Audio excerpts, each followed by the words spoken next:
Professor Ranjit Mishra, सिर्फ राजनीतिकरण होगा? क्योंकि अगर आप कह रहे हैं कि हम सत्ता में आए तो हम एमएसपी पर लीगल गारंटी देंगे, जब आप थे सत्ता में तब भी तो आपसे उम्मीद की गई थी। पूजा जी, किसानों का मुद्दा हमारे लिए राजनीति नहीं है, ये किसानों के पीड़ा और दर्द को समझने की बात है।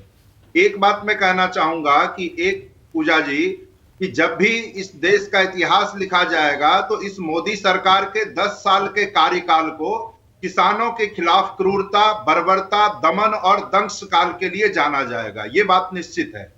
अभी मैं सुन रहा था आपके राजनीतिक विश्लेषक को, तो उन्होंने जिस तरह से किसानों के बारे में बात की, मुझे लगता है ये किसानों को एक गलत तरीके से प्रस्तुत करने की कोशिश है जो सरकार बार बार करती है। ये सरकार कहती है कि ये अमृत काल है। पूजा जी ये बताएं कि ये कैसा अमृत काल है जहां किसानों के रास्ते में कील ठोक दिए जाते हैं, जहां सड़कों पर महीनों तक किसान पड़े रहे और सरकार ने उनकी सुध नहीं ली और 700 से अधिक किसानों की शहादत होती है। उन किसानों के लिए मेरे सवाल का जवाब आपने अब भी नहीं दिया। नहीं, उन किसानों के लिए कभी ये आतंकवादी, कभी अराजकतावादी, कभी देशद्रोही क्या क्या नाम देते हैं। लेकिन वो किसान अब आप पर कैसे विश्वास करे? राष्ट्र के झंडे को उतार कर और दूसरा झंडा लगाया है, पूरे देश ने देखा। नहीं आलोक जी, ऐसे नहीं। रंजीत जी। पूजा जी, अभी आलोक जी भी कह रहे थे, मैं आपको बता रहा हूं कि स्वामीनाथन आयोग ने 201 सिफारिशें दी थी।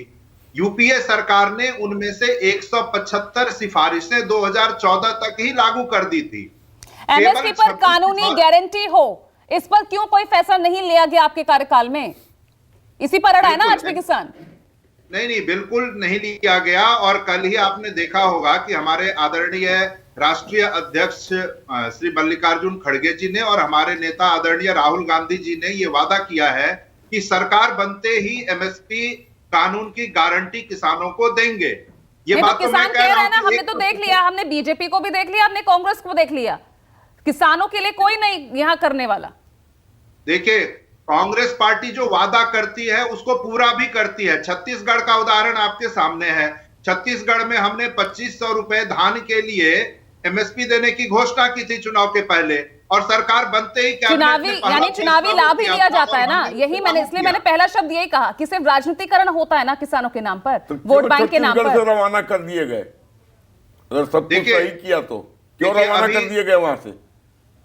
अभी शिवराज सिंह जी को भी मैं सुन रहा था, उन्होंने बिल्कुल एक जायज मुद्दा उठाया कि हमारे आदरणीय प्रधानमंत्री जी 2011 में जब कार्यदल बना था उस समूह के अध्यक्ष थे, और उन्होंने उस समय डॉक्टर मनमोहन सिंह जो तत्कालीन प्रधानमंत्री थे उनको एक रिपोर्ट सौंपी थी, और उसमें भी उन्होंने कहा था कि किसानों की लागत मूल्य के ऊपर 50% का मुनाफा दिया जाना चाहिए और एमएसपी को कानूनी गारंटी देनी चाहिए। और ये बात उसी समय प्रधानमंत्री जी ने नहीं कही।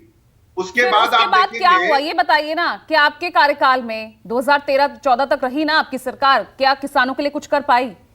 ये तो आपने जो सवाल उठाया, नरेंद्र मोदी प्रधानमंत्री उस वक्त गुजरात के मुख्यमंत्री थे, ये मैंने सवाल पूछा, लेकिन आपके कार्यकाल में क्या हुआ और आप किस बिना पर आज गारंटी दे रहे हैं कि हम अगर अगली बार सत्ता में आते हैं तो हम ये करके दिखाएंगे? पूजा जी, मैंने पहले ही बताया कि स्वामीनाथन आयोग की 201 सिफारिशें थी जिसको यूपीए सरकार ने, तो ऐसे तो कृषि मंत्री अर्जुन मुंडा भी कह रहे हैं 90% मुद्दों पर सहमति बन गई, ऐसे तो वो भी कह रहे हैं, लेकिन किसान फिर भी सड़क पर है। चलिए ठीक है।